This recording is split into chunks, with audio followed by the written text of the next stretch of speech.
Hello दोस्तों, स्वागत है आपका फिर से बैंक फॉर सक्सेस के इस यूट्यूब चैनल पर। और मैं आपका दोस्त ब्रजेश। दोस्तों, आज का टॉपिक है आरबीआई असिस्टेंट एग्जाम के बारे में। इसके बारे में सारा कुछ बताऊंगा कि कब नोटिफिकेशन आएगा, इसका एग्जाम का पैटर्न क्या है, सिलेबस क्या है, बुक्स कौन कौन से फॉलो करने हैं। इसलिए पूरा वीडियो देखिए अगर आप जो है आरबीआई असिस्टेंट का फॉर्म फिल करने वाले हैं इस साल, या आप आरबीआई असिस्टेंट के लिए प्रिपरेशन करने वाले हैं। ओके, तो चलिए शुरुआत करते हैं इस वीडियो का। उससे पहले बोलना चाहूंगा कि अगर आपने मेरे चैनल को अभी तक सब्सक्राइब नहीं किया है तो दोस्तों सब्सक्राइब कर लीजिए। ओके, कई सारे अच्छे वीडियो ऑलरेडी पोस्टेड हैं और आपको आने वाले दिनों में भी कई सारे अच्छे वीडियो मिलेंगे। और अगर आपको वीडियो पसंद आता है तो लाइक जरूर किया कीजिए दोस्तों। आप लाइक करते हो, उससे हम लोगों को मोटिवेशन मिलता है ताकि नए वीडियो जल्दी से जल्दी लेकर आए आपके लिए। ओके, और कब आपको अगर कोई डाउट है या आपको वीडियो अच्छा लगा तो थैंक यू बोलना मत भूलिए, और डाउट जो है आप कमेंट बॉक्स में पूछ सकते हैं। ओके, चलिए शुरुआत करते हैं इस वीडियो का। सबसे पहले समझते हैं कि सबसे पहले देखते हैं इसका नोटिफिकेशन कब आएगा। इसका नोटिफिकेशन जो है लास्ट ईयर, अगर देखो जो आरबीआई असिस्टेंट जो है लास्ट ईयर अगर बात करें 2016 की बात करें तो 600 वैकेंसी जो है वो आई थी लास्ट ईयर। 600 प्लस वैकेंसी थी और ये वैकेंसी आपको दिसंबर अक्टूबर नवंबर में आया था। लेकिन लास्ट ईयर क्या हुआ था ना, लास्ट ईयर आप आरबीआई ग्रेड बी भी देखो तो वो मतलब अक्टूबर के लगभग सितंबर अक्टूबर में आया था। ओके, अगस्त के बाद आया था इस बार, लेकिन वो भी पहले आ गया था। हम लोग एक्सपेक्ट कर सकते हैं कि आरबीआई असिस्टेंट का नोटिफिकेशन भी थोड़ा पहले आ सकता है। अगर नहीं भी आया तो अक्टूबर में जरूर आ जाएगा। ओके, तो अक्टूबर और नवंबर में आया था, इस बार भी हम लोग इतना एक्सपेक्ट कर सकते हैं अक्टूबर में आए या सितंबर में ये नोटिफिकेशन इस बार भी 600 वैकेंसी के साथ आ जाए। ओके, अगला है एजुकेशनल क्वालिफिकेशन। एजुकेशनल क्वालिफिकेशन इसके लिए क्या होना चाहिए कि यहाँ पर आपको आरबीआई मेंशन कर देता है अपनी डिग्री में, एजुकेशनल क्वालिफिकेशन में, कि आपको बैचलर डिग्री तो होनी चाहिए, लेकिन बैचलर डिग्री आपको 50% मार्क्स के साथ होनी चाहिए। अगर आपको 50% मार्क्स नहीं है फिर आप फॉर्म के लिए अप्लाई नहीं कर सकते हैं, और ये एग्रीगेट होना चाहिए। ओके,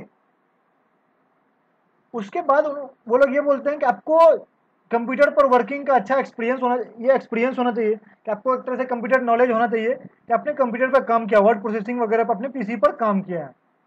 अगला उन्होंने एलिजिबिलिटी रखा है कि candidate applying for post in a particular recruiting office should be proficient in in the language.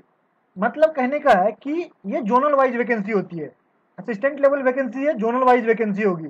ये हर जोन का अलग अलग वैकेंसी आएगा, अलग अलग जो वैकेंसी सीट होगी, नंबर ऑफ सीट्स अलग अलग होगा। तो अगर आप टोटल 15-16 जोन है, 15 जोन है या 19 जोन है, आई थिंक मैं भूल रहा हूँ, मैं कंफ्यूज कर रहा हूँ। इतने जितने भी जोन्स हैं उसमें जो आपको सारे जोन्स के अलग अलग वैकेंसी आती है।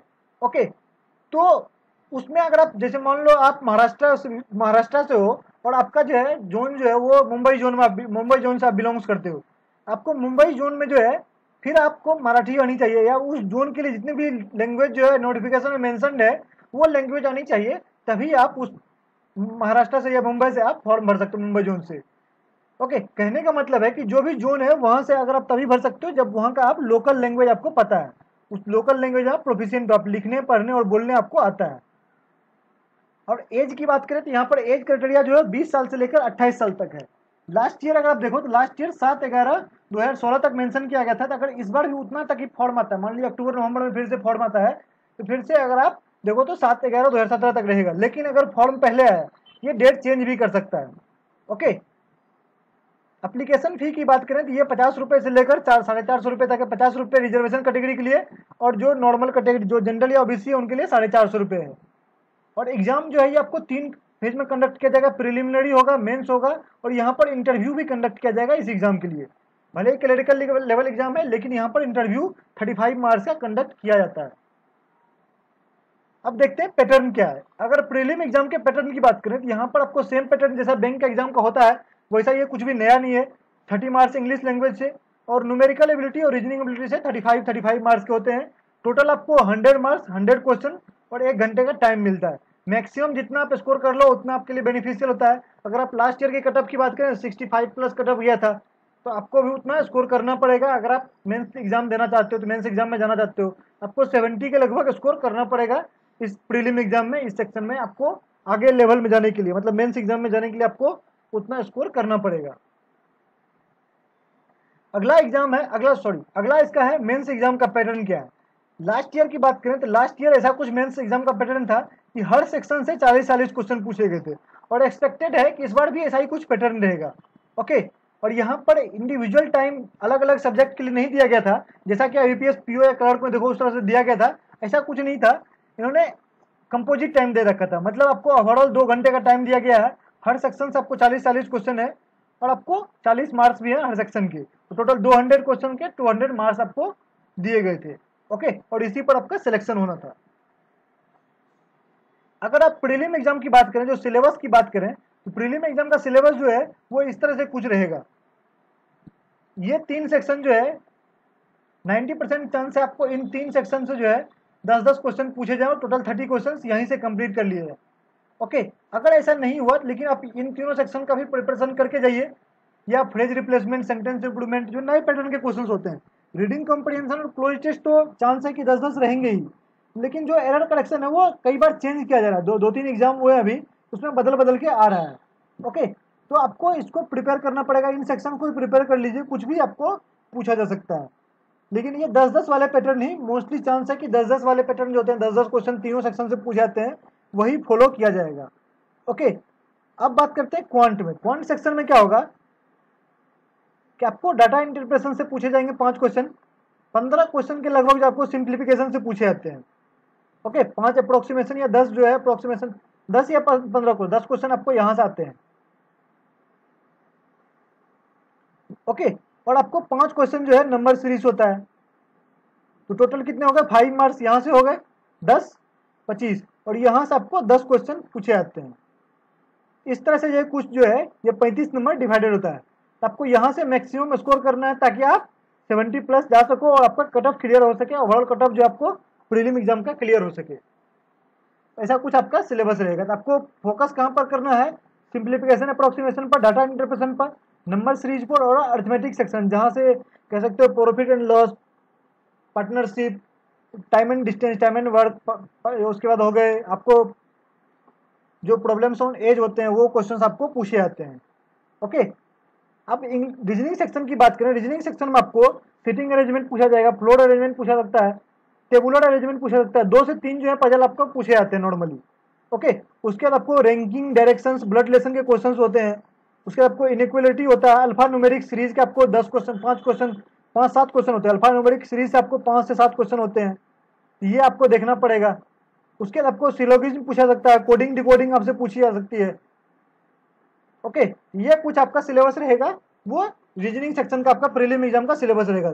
यहाँ पर आपको कमांड करना पड़ेगा अगर आपको मेंस एग्जाम के लिए जाना है तो। अब बात करते हैं लास्ट ईयर मेंस एग्जाम में कैसा क्वेश्चन पूछा गया था।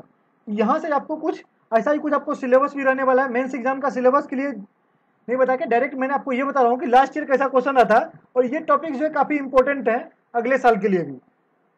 ओके, इस बार के लिए भी रीडिंग कॉम्प्रिहेंशन आपको 2 पैसेज पूछे गए थे इस बार।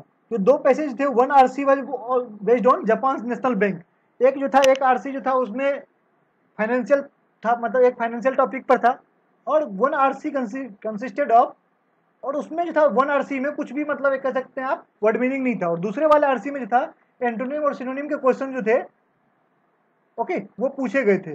While other involve phrase based question, जो दूसरा था उसमें सिर्फ फ्रेज बेस्ड क्वेश्चंस वगैरह जो नॉर्मल थ्योरेटिकल क्वेश्चंस होते हैं वो थे, और एक में जो था वो एंटोनिम और सिनोनिम का वर्ड मीनिंग भी पूछे गए थे। तो टोटल आपको यहाँ से 20 क्वेश्चन आपको पूछा गया था रीडिंग कॉम्प्रिहेंशन से। ओके, अगला था पैराजंबल, यहाँ से आपको 2 से 3 क्वेश्चन पूछे गए थे। Questions were asked from this topic and pattern was same as that of IBPS clerk mains. Okay, different sentence were given in a question and one had to give the final arrangement. यहाँ पर क्या था कि नया pattern पे question पूछा गया था।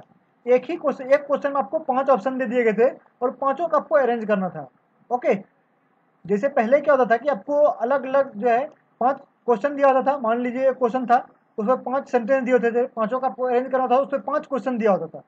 ऐसा नहीं है, उन्होंने पैटर्न चेंज कर दिया। उन्होंने क्या बोला कि आपको क्वेश्चन 1 है ये, इसमें मैंने 5 सेंटेंस दे दिए क्वेश्चन, और उसको आपको ऑप्शन दे दिया गया कि ABCDE, अगला फिर ऑप्शन है EDBCA, उसी में ऑप्शन है CDBE, ऐसा कुछ ऑप्शन दे दिया। फिर अगला क्वेश्चन, दूसरा क्वेश्चन है, फिर से 5 सेंटेंस दे दिया गया और पांचों का आपको अरेंज करना है। एक तरह से ये कॉम्प्लिकेटेड हो गया, टाइम कंज्यूमिंग हो गया। ओके, ये ऐसा कुछ पैटर्न आपको पूछा गया था, ये नए पैटर्न है, आपको इसको फोकस करना है मेंस एग्जाम के लिए। उसके बाद पैराग्राफ कंप्लीशन जो था उसके 5 क्वेश्चन पूछे गए थे, और ये भी नए पैटर्न वाले क्वेश्चन हैं, ये भी आपसे डबल फिलर्स पूछा गया था। 3 to 4 क्वेश्चन फिर आज from this topic as well. उससे फिलर्स होते हैं, फिलर्स वाले क्वेश्चन आपसे 3 से 4 क्वेश्चन पूछे गए थे। ओके, अगला टॉपिक था स्पॉटिंग एरर्स। स्पॉटिंग एरर्स से different sentence were given in a question and one had to identify the correct और इनकरेक्ट सेंटेंस। ये स्पॉटिंग एरर जो था ये सेंटेंस करेक्शन था। ओके, नया पैटर्न जो है वो नए पैटर्न का सेंटेंस करेक्शन जो है।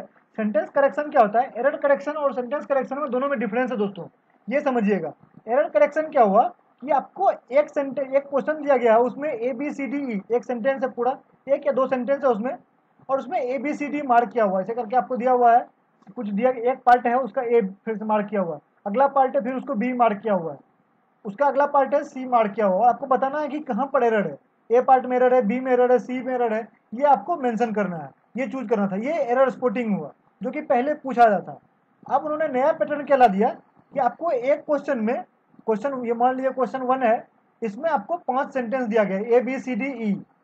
ओके, और पांचों में जो है अलग अलग डिफरेंट सेंटेंस दे दिए गए, और आपको बोला गया कि 5 सेंटेंस आपको पता करना है कि कौन सा सेंटेंस जो है ग्रामेटिकली इनकरेक्ट है। ओके, ये नया जो है ये सेंटेंस करेक्शन है। ये नए पैटर्न के क्वेश्चन हैं, ये थोड़े टाइम कंज्यूमिंग है और कॉम्प्लिकेटेड होते हैं। ओके, क्योंकि आपको पहले क्या था, एक सेंटेंस में पता ना होता था, आपको 5, अब जो है आपको पांचों सेंटेंस चेक करना है। ओके, जितना में पहले 5 क्वेश्चन होते थे उतना आपको एक क्वेश्चन अब है, इसलिए थोड़ा टाइम कंज्यूमिंग और कॉम्प्लिकेटेड हो गया है ये। उसके बाद अगला क्वेश्चन था पार्ट सेंटेंस करेक्शन का। Certain part of the sentence was given in the bold and one had to improve that part. Around 3 to 4 question were asked from this question. Sentence correction क्या हुआ कि जो sentence, sorry, आप इसको sentence improvement consider कर सकते हैं। ये सेंटेंस इंप्रूवमेंट हुआ या फ्रेज रिप्लेसमेंट आप इसको कह सकते हैं। ओके, ये सेंटेंस इंप्रूवमेंट या इसको फ्रेज इंप्रूवमेंट बोलते हैं। और जो मैंने आपको बताया अभी वो जो सेंटेंस जो है, सेंटेंस में एरर स्पॉटिंग बोल सकते हैं, सेंटेंस करेक्शन उसको बोल सकते हैं। इसमें क्या था, इस पार्ट में सेंटेंस जो कुछ पार्ट, एक बोल्डेड पार्ट था, एक सेंटेंस दिया होता उसमें कुछ पार्ट जो बोल्डेड था, और उसको ऑप्शन से आपको बताना था कि वो कौन सा पार्ट जो है उसका क्या, उसका मतलब एक तरह से क्या सब्सटीट्यूट क्या है। जो बोल्डेड पार्ट है उसका सब्सटीट्यूट क्या है, कौन सा उसमें अप्रोप्रिएट उसमें लिख सकते हैं, मतलब उसका ग्रामेटिकली इनकरेक्ट है उसको आपको ग्रामेटिकली करेक्ट करने थे। ओके, ऐसा कुछ क्वेश्चंस दिया हुआ था। अब देख सकते हो कि मिक्सअप था, नए पैटर्न का और पुराने पैटर्न का एक तरह से कंबाइन रूप था कि आपको जैसे पैसे जो थे 20 क्वेश्चन दिए हुए थे जो पुराने पैटर्न पर, जो भी बाद बाकी 20 क्वेश्चन जो बचे वो आपको नए पैटर्न पर पूछ लिए गए थे। ओके, अगला पार्ट था रीजनिंग सेक्शन। रीजनिंग सेक्शन से यहाँ पर पजल अरेंजमेंट के आपको क्वेश्चंस पूछे गए थे। 3 सेट्स वेर आस्क्ड, मतलब टोटल 3 क्वेश्चन जो थे वो पजल आपसे पूछे गए थे। एक लीनियर पजल था in which 8 people were sitting in a row same facing north same facing south, और ये बताया नहीं गया था कि कौन नॉर्थ है कौन साउथ है, ये आपको कंडीशन जो दिया हुआ था, स्टेटमेंट दिया हुआ था, उससे आपको खुद पता लगाना था। Another was block based puzzle, एक ब्लॉक बेस्ड जो वो पजल दिया गया था, टेबुलर पजल होते हैं वो दिया हुआ था। One puzzle was asked on the same pattern as that IBPS PO mains in which different months and dates were given and one had to arrange based on given conditions. जो date जो month वाले puzzle जो होते हैं, जो months और dates वाले puzzle होते हैं, वो भी एक पूछा गया था। आप देख सकते हो कि जो कलर्क लेवल का एग्जाम है वो अब कलर्क लेवल का रह नहीं गया, वो अब उनको उन्होंने PO लेवल का बना दिया, और PO लेवल का एग्जाम को उन्होंने कैट लेवल का बना दिया। ओके, उसमें आपको इनइक्वालिटी भी पूछा गया था। 5 question were asked from this topic. Syllogism 5 पूछे गए थे, ये पुराने पैटर्न के थे। ब्लड रिलेशन के क्वेश्चंस 5 पूछे गए थे, और मिसलेनियस क्वेश्चन भी पूछे गए थे आपसे। ओके, डायरेक्शन सेंस हो गए, ये क्वेश्चंस या रैंकिंग वाले क्वेश्चंस आपसे पूछे गए थे। ओके, उसके बाद था क्वांटिटिव एप्टीट्यूड। क्वांटिटिव एप्टीट्यूड में जो है आपको यहाँ पर नंबर सीरीज, दोस्तों ये मत समझिएगा कि मैं पुरानी ईयर का एनालिसिस कर रहा हूँ, मैं आपको ये बता रहा हूँ कि ये टॉपिक्स इस बार के लिए भी इंपॉर्टेंट हैं। ओके, जब फॉर्म आएगा तो उस टाइम पर मैं आपको बताऊंगा कि ये टॉपिक्स आपको स्पेशली पढ़ना है, लेकिन अभी क्या आपको सारे टॉपिक्स पढ़ने हैं। लेकिन जो टॉपिक्स मैं मेंशन कर रहा हूँ ये टॉपिक आपको स्पेशल मेंशन है कि इन टॉपिक्स को आपको ज़्यादा फोकस करना है। ओके, क्योंकि ये इस बार के लिए भी इंपॉर्टेंट है। अगर नंबर सीरीज की बात की जाए तो जो क्वांट में नंबर सीरीज में 5 क्वेश्चन पूछे गए थे, सिंप्लीफिकेशन से 3 से 4, quadratic equation 5 question, data sufficiency से 5 क्वेश्चन पूछे गए थे, डाटा इंटरप्रेशन के 2 सेट पूछे गए थे। अब आपको पता होना चाहिए कि डाटा इंटरप्रेशन में क्या क्या पढ़ना है। डाटा इंटरप्रेशन आपको सारा कुछ पढ़ना है, pie chart, tabular, bar graph, mix आपको मिक्स ग्राफ वगैरह भी पढ़ना है। जितना हम लोग बैंकिंग का सिलेबस जो है, सिलेबस सबके लिए सेम होता है। ये इसलिए मैं RBI असिस्टेंट का वीडियो बना के बता रहा हूँ कि ये टॉपिक्स इंपॉर्टेंट है RBI असिस्टेंट के लिए। सिलेबस अगर देखो तो हर वीडियो में सिलेबस मेरा सेम रहता है, ओके, कुछ भी चेंज नहीं है, लेकिन कुछ टॉपिक्स में स्पेशल मेंशन करता हूँ कि लास्ट ईयर को एनालाइज करके, कि ताकि आपको इस बार भी इतना मेंशन कर रहा है कि ये टॉपिक्स इस बार भी इंपॉर्टेंट रह सकता है। ओके, अगर मिसलेनियस की बात करें तो यहाँ भी 10 क्वेश्चन आपसे पूछे जाएंगे, और ये टॉपिक्स जो जैसे एज वगैरह होते हैं, mixture alligation, partnership, pipe and cisterns, यहाँ से आपको पूछे जाते हैं। अगला है कंप्यूटर अवेयरनेस। कंप्यूटर अवेयरनेस आपको फंडामेंटल्स पता होना चाहिए, हिस्ट्री ऑफ कंप्यूटर, इंटरनेट के बारे में ज़्यादा क्वेश्चन पूछे जाते हैं आजकल, एमएस ऑफिस से आपको ज़्यादा क्वेश्चन पूछा जाता है, मेमोरी मैपिंग के बारे में ज़्यादा क्वेश्चन पूछे जा रहे हैं। उसके बाद आपको input output devices, computer shortcuts, logical questions आपको पता होना चाहिए। आजकल आप देखो तो एग्जाम में जो पहले वाले क्वेश्चंस होते थे उसमें क्या होता है, एब्रीविएशन ज़्यादा पूछे जाते थे, लेकिन आजकल जो है यहाँ से लॉजिकल क्वेश्चन ज़्यादा पूछे जा रहे हैं। इंटरनल क्वेश्चन जो जो एक्सेल मेन्यू वगैरह से क्वेश्चन होते थे वो आजकल ज़्यादा पूछे जा रहे हैं। ओके, आपको नए लेवल के क्वेश्चन भी आपको समझने पड़ेंगे कंप्यूटर अवेयरनेस में, अगर आप आरबीआई असिस्टेंट का प्रिपरेशन कर रहे हो तो। उसके बाद word menu, power point menu वगैरह से क्वेश्चन आपको पूछे जा सकते हैं। ओके, उसके बाद आपको प्रोग्रामिंग लैंग्वेज की बात करें, प्रोग्रामिंग लैंग्वेज वगैरह आपको पता होना चाहिए, जैसे जो कोबोल वगैरह हो गया या जो फोर्टन वगैरह है उसके यूजेज वगैरह आपको पता होना चाहिए। ओके, एक वीडियो बनाऊंगा मैं, प्रोग्रामिंग लैंग्वेज बनाऊंगा, अगर आपको आप लोगों का रिक्वेस्ट हुआ तो, कि अगर आपको लोगों को वो चाहिए, रिक्वायरमेंट है, तो मैं वो वीडियो बना सकता हूँ। इसमें प्रोग्रामिंग लैंग्वेज या कुछ लॉजिकल क्वेश्चंस को मैं डिस्कस करूंगा जो काफ़ी इंपॉर्टेंट होंगे आने वाले एग्जाम के लिए। ओके, उसके सॉफ्टवेयर एंड इट्स टाइप पर आपको क्वेश्चन पूछे जा सकते हैं। उसके आपको करंट अफेयर्स और स्टैटिक और बैंकिंग अवेयरनेस से 40 क्वेश्चन पूछे जाएंगे। तो करंट अफेयर्स को मैं ऑलमोस्ट, करंट और बैंकिंग करंट अफेयर्स जो है उसको मैं ऑलमोस्ट जो है डिस्कस कर रहा हूँ, मैं अपने कवर कर रहा हूँ, वीडियो बना के मैं उसको कवर करता ही हूँ। आपको स्टैटिक अवेयरनेस जो है इसका पीडीएफ आप डाउनलोड कर सकते हो। उसको पीडीएफ को जो आपको पूरा का पूरा कवर कर लेना है, national park, wildlife sanctuary, city nicknames, जितने भी है स्टैटिक अवेयरनेस में, जितने भी टॉपिक है, टोटल 20 या 22 टॉपिक है, उन सभी को आपको कवर कर लेना है। सबका आपको पता होना चाहिए स्टैटिक अवेयरनेस से, ताकि आपको कुछ भी क्वेश्चन पूछा जाए तो वो आप उसका आंसर दे सको। ओके, उसके बाद आता है बैंकिंग अवेयरनेस। बैंकिंग अवेयरनेस में बैंकिंग टर्म्स पे ऑलरेडी मैंने एक दो वीडियो स्टार्ट किए हैं, उसको मैं और भी कंप्लीट करूंगा, लेकिन इसका भी आप पीडीएफ डाउनलोड कर सकते हो। जो बैंकर अड्डा हो गया, बैंक एग्जाम टुडे हो गया, ग्रेड स्टेक वगैरह हो गया, या बुक भी खरीद सकते हो। जो बीएससी पब्लिकेशन की बुक आती है बैंकिंग अवेयरनेस की, वो आप खरीद सकते हो। या कई सारे आपको इंटरनेट पर जो है बैंकिंग अवेयरनेस के लिए आपको ऑलरेडी अवेलेबल है मटेरियल, तो वो आप उसको फॉलो कर सकते हो। ओके, उसके बाद लास्ट में आता है इंपॉर्टेंट कि बुक्स कौन कौन से फॉलो करना। अगर बुक्स की बात करें तो RBI assistant guide by Disha publication and GKP publication, ये दो बुक आती है जो जो दिशा, हालांकि इन दोनों बुक में एरर्स हैं, लेकिन अब फिर भी जो है और को उतना लेवल का बुक अवेलेबल नहीं है। ओके, इसलिए आपको इसी बुक को फॉलो करना पड़ेगा, और जो भी एरर्स हैं वो आपको खुद ही पता करने पड़ेंगे, ये एरर है उसका आपको छोड़ना पड़ेगा। है एरर, ऐसा नहीं, मैं नहीं बोल रहा हूँ कि इसमें एरर नहीं है, दिशा पब्लिकेशन की बुक में थोड़ी बहुत एरर होती है। ओके, ये दोनों बुक जो है आप फॉलो कर सकते हैं। उसके बाद आपको आता है किरण पब्लिकेशन का आरबीआई असिस्टेंट का प्रीवियस ईयर का फॉलो आप कर सकते हो। Objective general English by Harimohan Prasad आप इंग्लिश के लिए फॉलो कर सकते हो। उसके बाद ऑनलाइन मॉक टेस्ट जो है आप ओलाई बोर्ड, करियर पावर या ग्रेडअप का आप ज्वाइन कर सकते हो। तो ये तीन मुझे लगता है कि ये तीन इंपॉर्टेंट है। ओके, और भी ढेर सारे अवेलेबल है, ऐसा नहीं, मैं नहीं बोल रहा हूँ कि आप किसी को ज्वाइन नहीं कर सकते हो, लेकिन मेरा रिकमेंडेशन है कि आप इन तीनों में से आप ओलाई बोर्ड जो है थोड़ा जो एक तरह से पीओ लेवल का वो क्वेश्चन पोस्ट करते हैं, उनका लेवल थोड़ा अच्छा होता है। ओके, उसके बाद करियर पावर और ग्रेडअप भी आजकल अच्छे क्वेश्चन पोस्ट करते हैं, तो उनके मॉक भी अच्छे होते हैं। बाद बाकी ढेर सारे मॉक्स अवेलेबल हैं, 6 से 7 मॉक प्रैक्टिस अवेलेबल है ऑनलाइन, तो किसी को भी आप ज्वाइन कर सकते हो। प्रैक्टिस स्पीड मैथ टेक्निक्स आप डेली प्रैक्टिस कीजिए। न्यू पैटर्न टॉपिक्स पर फोकस जरूर कीजिए, न्यूज़पेपर डेली पढ़िए। ओके, और इंग्लिश को आपको 100, अगर आपका इंग्लिश वीकनेस है तो 120 दिन में इंग्लिश कैसे क्लियर करना है, इंग्लिश कैसे सीखना है, इसके लिए मैंने एक ऑलरेडी वीडियो पोस्ट कर रखा है, उस वीडियो को आप रेफर कर सकते हैं। डाटा इंटरप्रिटेशन बुक जो है के कुंदन की बुक आप फॉलो कर सकते हैं डाटा इंटरप्रिटेशन सीखने के लिए। उसके बाद ऑब्जेक्टिव अरिथमेटिक के लिए आप fast track objective arithmetic by Arihant publication जो है वो आप फॉलो कर सकते हैं। ओके, ये सारा जो है बुक्स आपको फॉलो करना है। चलिए दोस्तों, thank you very much for watching this video. अगर ये वीडियो आपने पूरा देखा है तो अपने दोस्तों के साथ जरूर शेयर कीजिएगा। उसके लिए आपको कुछ नहीं करना है, लिंक को कॉपी करना है, और जो भी व्हाट्सएप ग्रुप आपके पास, ढेर सारे व्हाट्सएप ग्रुप में आप ज्वाइन हो, वहाँ पर बस लिंक को पेस्ट कर देना है, ताकि आपके दोस्त भी जो आप उस व्हाट्सएप ग्रुप में, उनको भी मेरे चैनल के बारे में पता चले और वो भी इस चैनल से बेनिफिट उठा सके। ओके, शेयर जरूर कीजिएगा। अगर आपने अभी तक सब्सक्राइब नहीं किया चैनल को सब्सक्राइब कीजिए, और वीडियो को लाइक करना मत भूलिएगा और कमेंट करना मत भूलिएगा।